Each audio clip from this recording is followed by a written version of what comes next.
I never expected to run into Emily. Halfway through the dinner, I had already become quite chummy with Mr. Johnson from Tian High Group. Just when I thought this project was in the bag, Emily showed up. I knew she was the apple of Tian Hai's eye, but I never imagined she would get involved in the branch's business. I was anxious. Emily and I had dated in high school. She was a pampered princess, devoted to me and always fulfilling my every request. But after the college entrance exams, I broke up with her, discarded my phone card, and vanished without a word of explanation. Later, I heard from classmates that she had looked for me for a long time. Given our past, and now that I needed her help, she probably wouldn't make things easy for me. Ah, there you are. Let me introduce you to Emily. Emily, this is Mr. Smith. She didn't even lift her eyelids, pointing at the glass on the table. Want to collaborate? Why not show Mr. Smith some sincerity first? It was a glass of strong liquor, and downing it would be quite unpleasant. She wanted me to yield. I closed my eyes briefly and then grabbed the bottle, pouring it straight into my mouth. Everyone present was stunned. Emily was the first to react, snatching the bottle away. Are you crazy? I suppressed the burning in my stomach and smiled at her. Ms. Emily, is this sincere enough? If not, I can drink more. Emily's face darkened. She probably couldn't believe that the once gentle and refined boy could now chug liquor like this. She didn't know that I had been through many such situations over the years. When the company first started, I once drank myself into the hospital for a $10,000 order, only to return to the negotiating table right after being discharged. So this was really nothing. All the gentleness I once had was only shown to Emily during those 3 years. The dinner ended around midnight. The street lights were dim, and there were few people on the street. A long shadow cast by the light fell at my feet. I kept a measured distance behind her, silently following. Back in school, she had to walk through a 500-meter alley to get home. That road was very dark, with tall, lush evergreen trees blocking the light year-round. Many delinquent students liked to gather there after school, harassing lone girls. When I found out, I started walking her home every night after evening classes. At first, I would quietly follow behind her like this, only stopping under her building to shout, "Emily, see you tomorrow," before turning and running away. But I deceived her. From the beginning, our acquaintance was a carefully crafted lie. The first time I saw Emily was at the opening ceremony of our first year in high school. She went on stage to speak as the freshman representative. At that time, most people didn't know each other yet, but she already had a group of admirers, including the 2 boys standing behind me. We're so lucky to be in the same class as Emily. She got even prettier over the summer. I looked at the girl on stage, with her rosy lips and white teeth, wearing a white shirt and a ponytail, speaking confidently and boldly. Even in a crowd, she was the most dazzling one. Unfortunately, I wasn't interested in beautiful girls. She's also the only daughter of the president of Tian High Group, a super-rich second generation. If someone could marry her, they'd never have to worry about anything again. Because of this sentence, I refocused my attention on Emily. The traces of Tian High Group were everywhere in our city, from large buildings to the condiments in supermarkets. As the heir, Emily was indeed born at the finish line. At that time, I merely sighed at her good fortune. But I decided to approach her after my brother took the tuition I had painstakingly saved. When I was 14, my parents had a car accident while driving long distance. Their truck collided with a private car and lost control, falling into a river.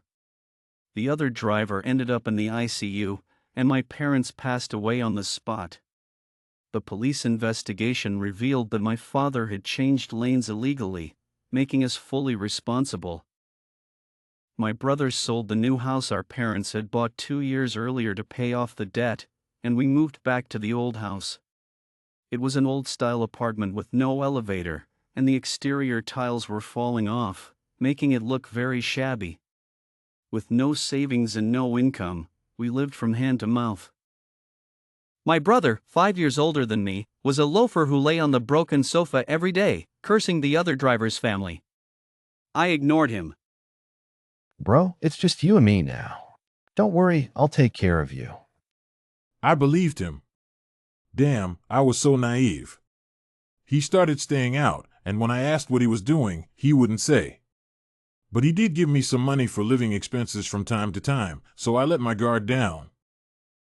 Until shortly after the start of high school, I came home to find my room ransacked. The money I had hidden at the bottom of my wardrobe was gone. It was the money I had saved over the years, plus the wages from various part-time jobs during holidays, meant for my high school living expenses and tuition.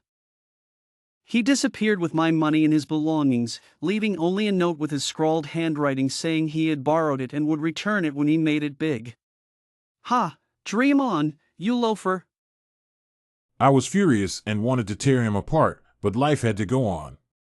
When our parents were still alive, they spoiled him and bought him a lot of collectibles. I packed up that pile of junk and managed to sell it for some money, which could sustain me for a while. But eating porridge and buns every meal made me nauseous. To save on electricity, I only dared to use an old, dim lamp to do my homework at night. Within half a month, my eyesight deteriorated significantly. As a high school freshman, I not only had to study but also worry about survival. I was exhausted. Was there a shortcut? I thought of Emily at the opening ceremony and the conversation between those two boys. If I could date Emily, wouldn't I have enough money? When this idea first came to me, I didn't feel ashamed at all. How could I talk about morals when I couldn't even fill my stomach? Teenage girls are vibrant and passionate, and Emily was especially so. She seemed to have a vigorous vitality, very dazzling, something I lacked. More importantly, I confirmed that she was indeed very generous. She would buy boxes of water to share with everyone, and always paid for meals during gatherings. If a female classmate liked her sports watch, she would take it off and give it away. She wore branded clothes from head to toe, and even a random pair of shoes cost thousands. Wealth should not be flaunted. Since she was so high profile, it was inevitable that someone like me would covet her. With this mindset, I began planning to get close to her. Emily would go to the gym's shower room after playing badminton. When registering for school, the teachers learned that my parents had passed away and that I was from a poor family, so they gave me a work-study position. I was responsible for collecting equipment and cleaning the gym. That day, I timed it perfectly, holding a mop on her usual path.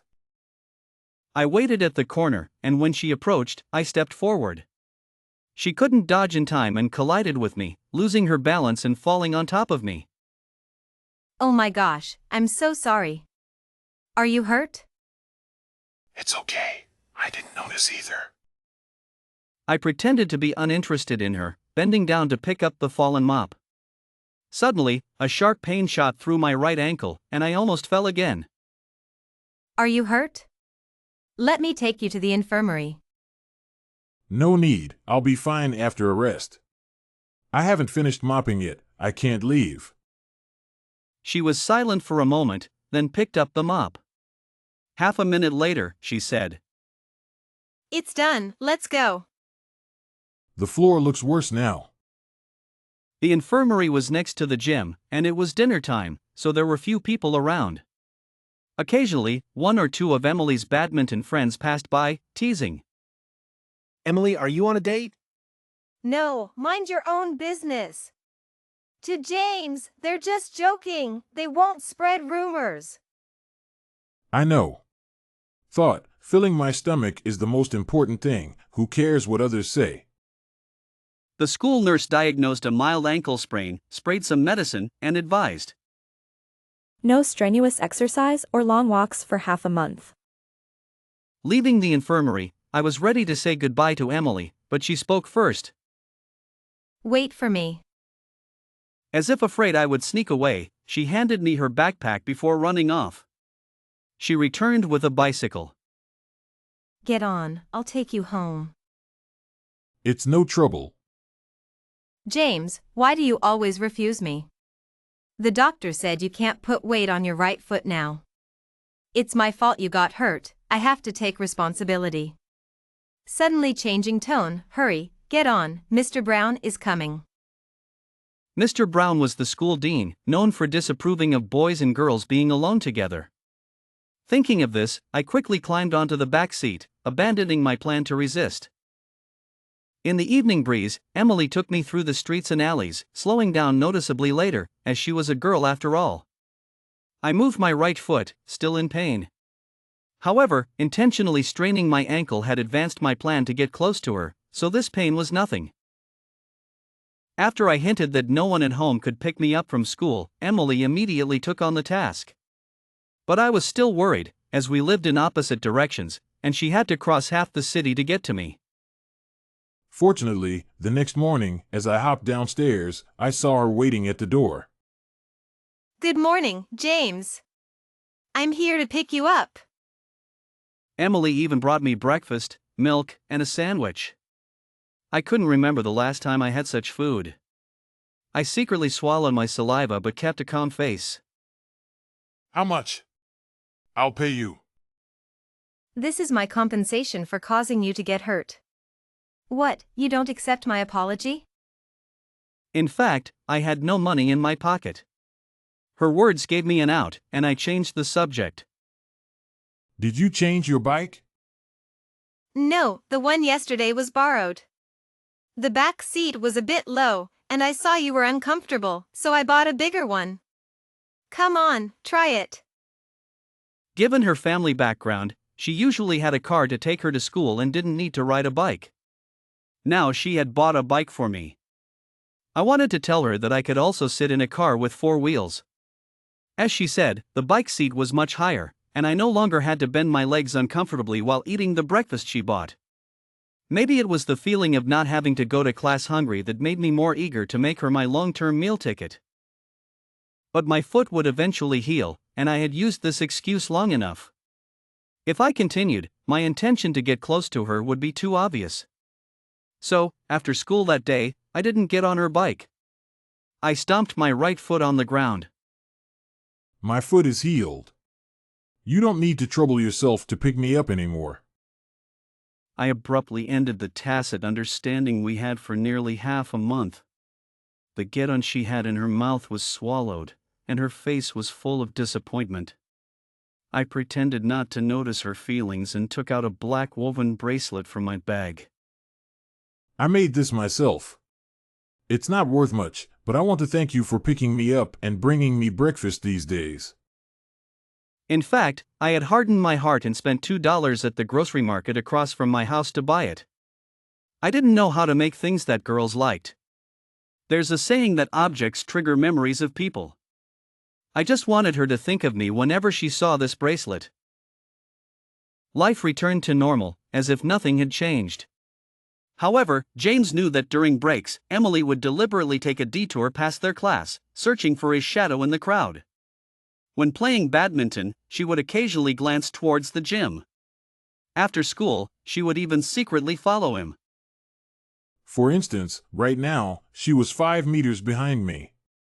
I didn't look back. Ahead, a few spirited youths with rainbow-colored hair were leaning against the wall, smoking. One of them glanced at James a few times, then turned and said something to the others, and they started walking towards him.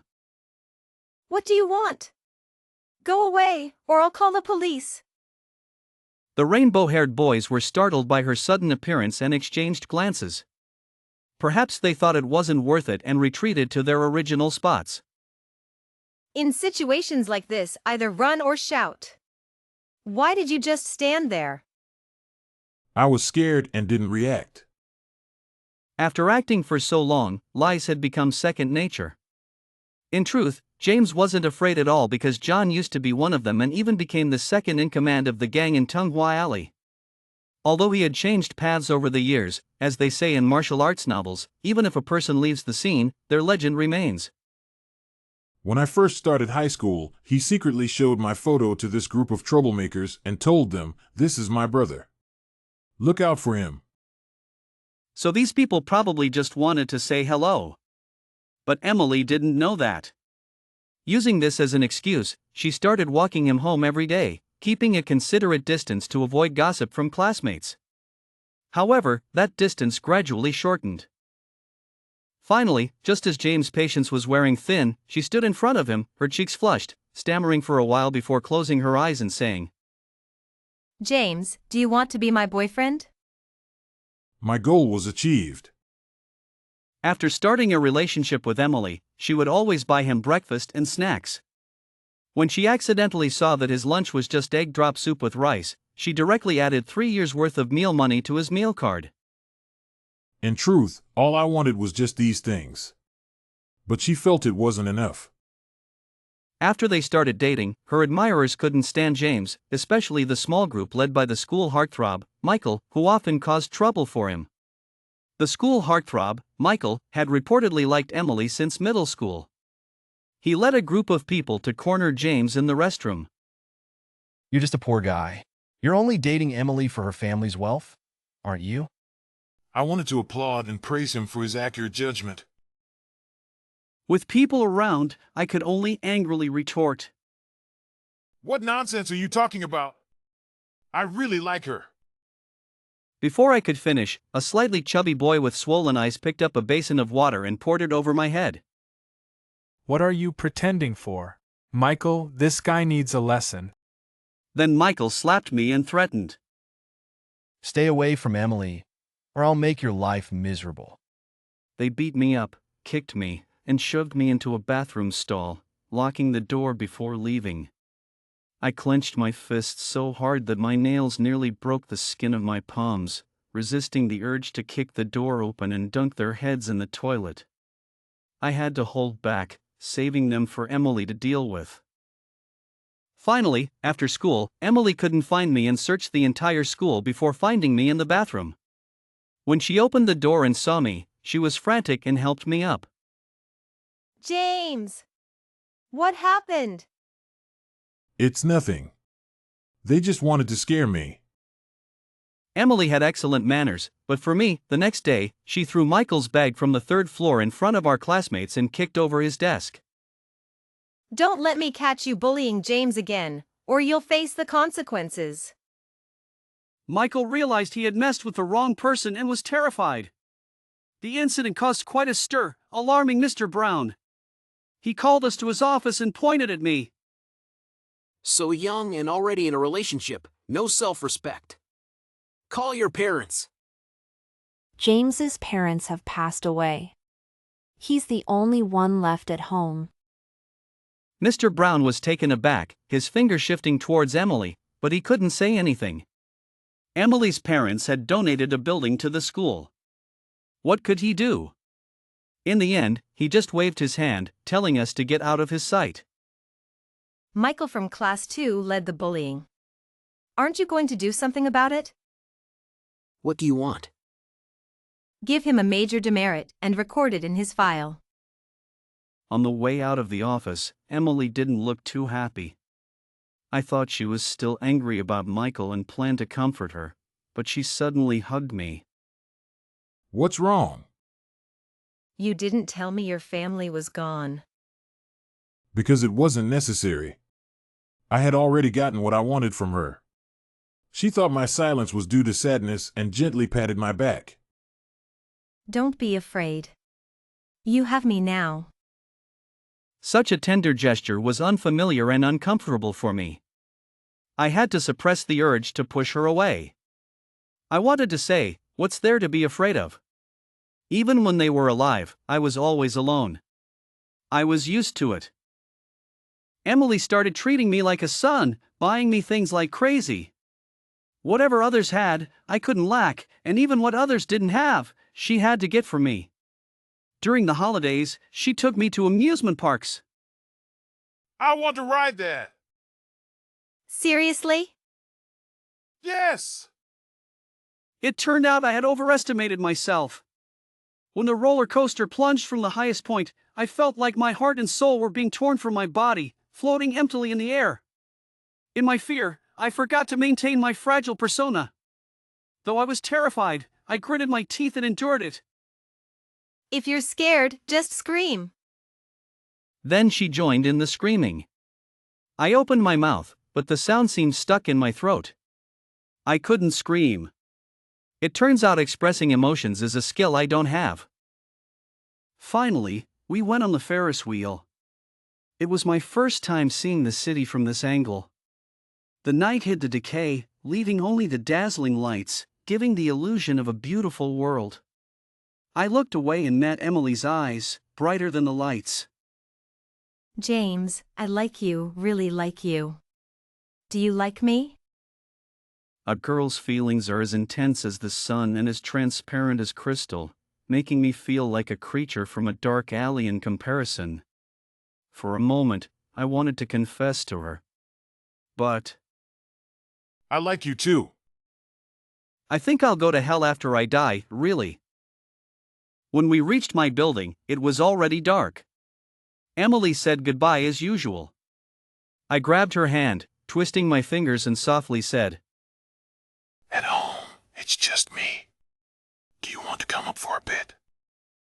Late at night, a boy and a girl alone in a room, it's easy for things to escalate. Since I couldn't repay her emotionally, I thought of repaying her in another way. Silly, don't say things like that. It can be misunderstood. You're the silly one. Can't you see that's exactly what I meant? Go up. Call me if you need anything. In the blink of an eye, we were in our senior year. My deskmate had already changed several girlfriends, but Emily and I were still together. I had thought about breaking up with her. After more than 2 years, I had saved some money, and her presence no longer held much significance for me. But she was too perfect, and I couldn't find a reason to break up. I had to think of a way.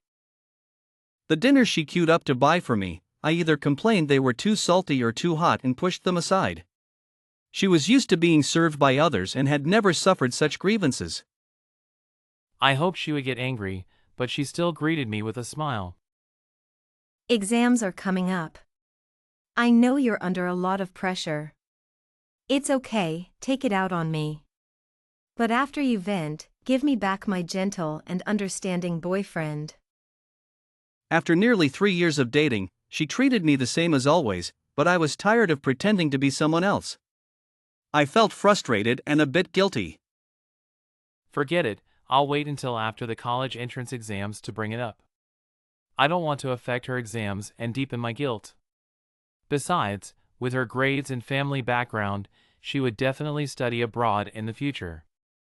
A long-distance relationship would naturally end without needing to be addressed. With this ostrich mentality, I focused on preparing for the college entrance exams.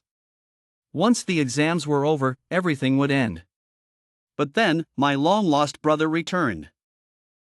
He hadn't achieved the success he promised 3 years ago, nor had he made a lot of money to give us a better life. With dark circles under his eyes, empty-handed, and mud-stained clothes, he collapsed on the sofa and fell into a deep sleep, no matter how much I kicked him. The next day, before I could confront him about stealing money, the police came and put handcuffs on him. He had been involved in online fraud. I heard he had scammed an elderly couple out of their savings, causing the old lady to have a stroke and spend the rest of her life in a wheelchair. I was stunned, watching him being escorted out by 2 plainclothes officers. As he was about to leave, he turned to me and said his first and last words since our reunion. Brother, I'm sorry. I failed you. I couldn't give you a good life. I felt so angry I wanted to laugh. Who cares about a good life with you? Without you, I'd be better off. I thought I hated him. As a child, he was spoiled by our parents, often bullying me, ordering me around, and flaunting his new toys in front of me. But it was also him who, after knowing I was bullied by an old man, led a group of boys to smash the man's windows every day, forcing him to move out of the neighborhood. When our parents scolded me, he was the only one who stood up for me, saying they were taking out their frustrations on me because they were incompetent. In that cold and suffocating home, as long as he was there, I felt inexplicably at ease. Now I understood why I had refused Emily's suggestion to move away, because I was waiting for him to come back. I wanted to tell Emily that I no longer had a brother, that my only family was gone. On Monday, she came to pick me up. I heard someone in your building got arrested yesterday. Such a dangerous thing, why didn't you tell me? He wouldn't hurt me. Who knows? Scamming old people out of their money, that's just despicable. Do you hate scammers? Of course, who would like a scammer? Exactly. Who would like a scammer? As soon as we got to school, Emily was called away by the teacher. Today was the college entrance exam mobilization meeting, and as expected, she was to give a speech as an outstanding representative. The principal went on stage first. He spent 10 minutes introducing Emily's father and her company. He said that Tianhai Group had donated $100 million to Linhai City, which had just suffered from a flood. He said that Emily's father had also donated a batch of books to the school. The principal spoke passionately, and the audience was full of admiration and envy. Finally, Emily went on stage to thunderous applause, still composed and confident, as if all the light in the world was shining on her. I was lost in the crowd, quietly watching her. She was always around me, so much so that I almost forgot we were from two different worlds. Her family was praised as charitable entrepreneurs, while my family was involved in fraud. I was a fraud too. Pretending to be kind-hearted while being cold and heartless. If one day the lies were exposed, how would she see me? The thought of breaking up with Emily became more urgent, and just then, her mother came to see me. John, we need to talk. Mrs. Davis, what brings you here? Emily plans to marry you. Her father and I want her to study abroad, but she disagrees. She says she wants to attend a domestic university with you and marry you after graduation. What? You are smarter than my daughter. I'm sure you understand that you and Emily are from different worlds and can't be together. She pushed a check in front of me. I've heard about your brother. If you break up with Emily, I can give you a sum of money to compensate the victims and get their forgiveness. I'll also find the best lawyer for you to reduce your brother's sentence. The long string of numbers on the check dazzled me. I was silent for a long time before shaking my head. Thank you for your kindness, but I won't take the money. My brother did something wrong, and he should be punished. I can't help him. You! I was already planning to break up with Emily. There's no need for you to waste money. After saying that, I walked out of the cafe. Emily, that silly girl, what did she see in me that made her want to marry me? She didn't even understand what kind of person she truly liked. Too naive. On the day the college entrance exams ended, I put on the clothes Emily had given me, playing the role she liked one last time, and went for a walk with her. In the slightly sultry summer, we walked through streets and alleys until our clasped hands gradually became sweaty. My mom said my grandma is sick. I need to go to England to see her. I'll be back in at most half a month, and I'll give you a surprise when I return. Okay. However, the moment her plane took off, I sent her a breakup text, then threw away the SIM card and quickly left the city with my suitcase.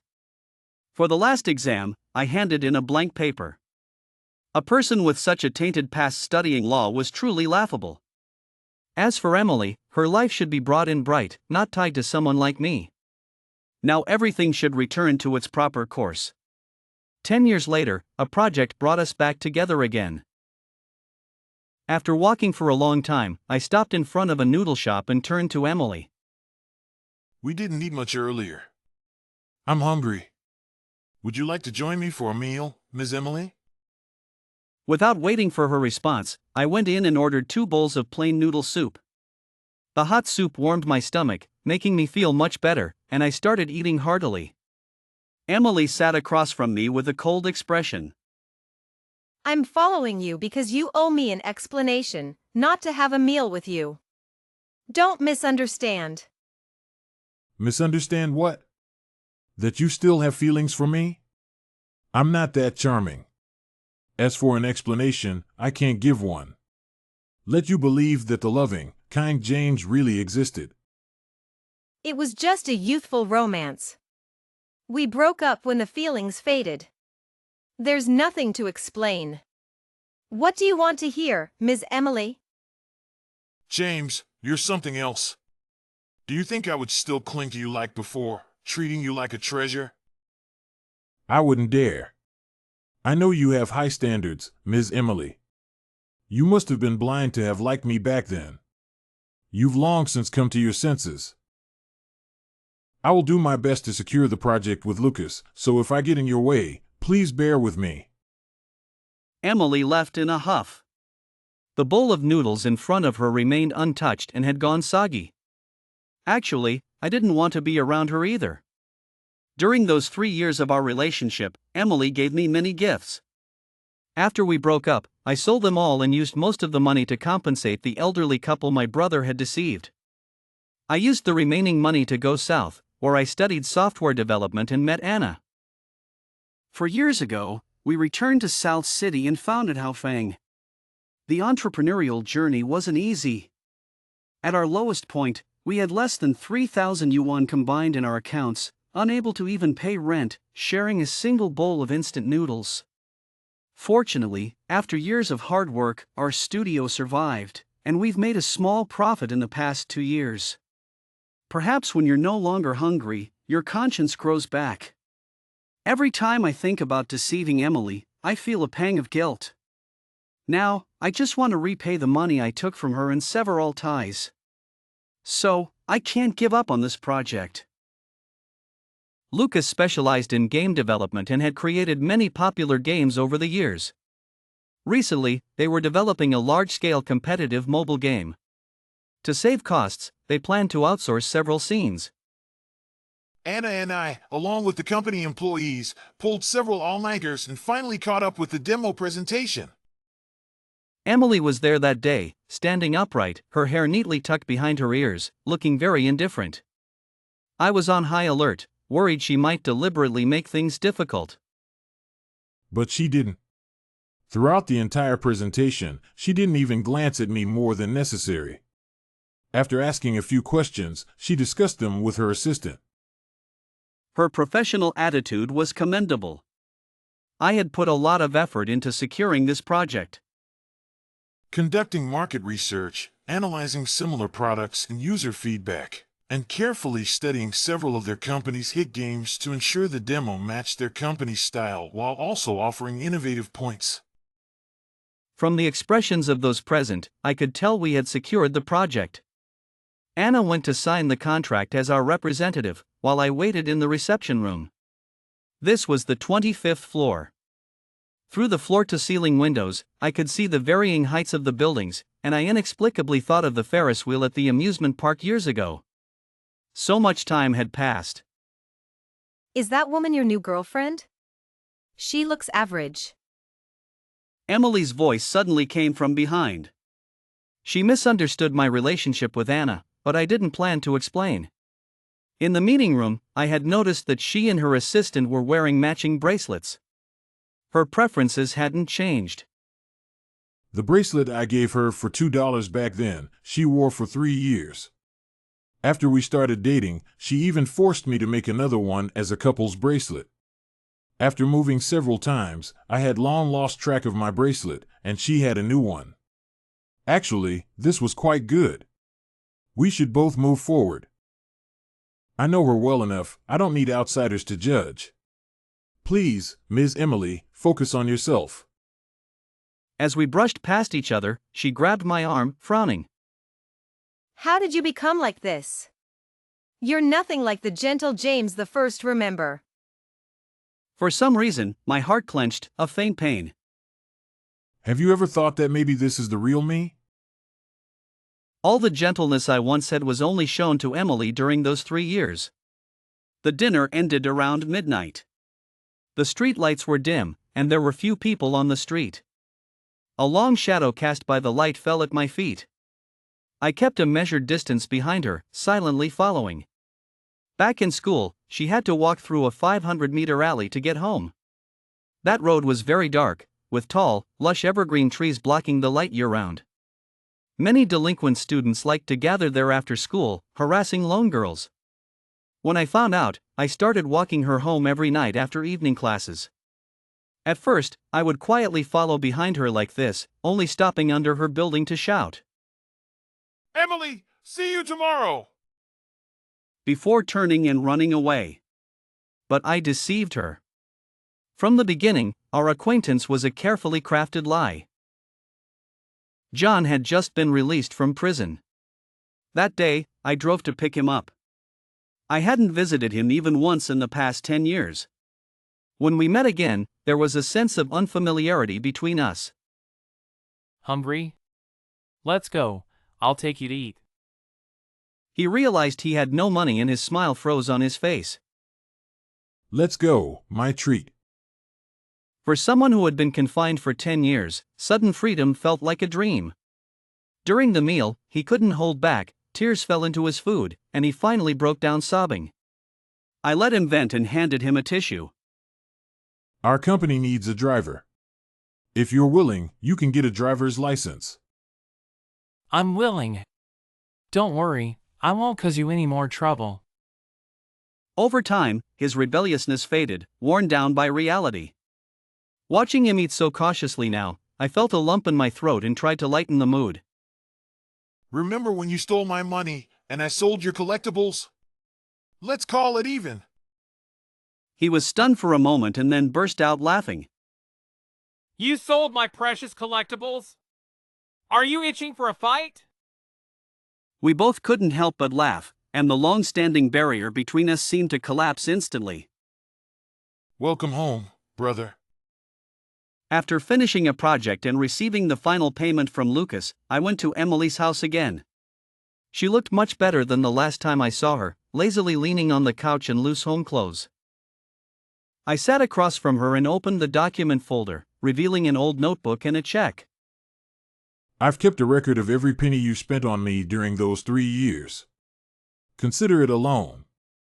With interest, it's all here. She glanced at it and sneered. You've calculated everything so meticulously. But do you think this can atone for your wrongdoings? What do you want me to do?